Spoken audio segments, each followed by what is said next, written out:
তালিকাতেই এবার স্থান পেয়েছেন দলের সহ আন্তর্জাতিক বিষয়ক সম্পাদক ব্যারিস্টার রুমিন ফারহানা।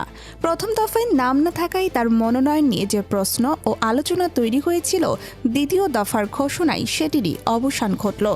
বিএনপি মহাসচিব মির্জা ফখরুল ইসলাম আলমগীর জানিয়েছেন, এ পর্যন্ত মোট 273টি আসনে প্রার্থী চূড়ান্ত হয়েছে।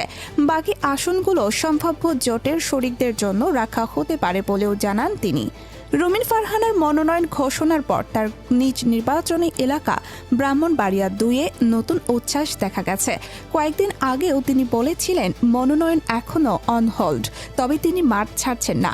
এমনকি নিজের অবস্থান পরিষ্কার করতে এক টক শোতেও বলেন, মানুষ চাইলে আমি যে কোনো প্রতীক নিয়েই নির্বাচনে নামব। মানুষের সিদ্ধান্তই আমার সবচেয়ে বড় ভরসা।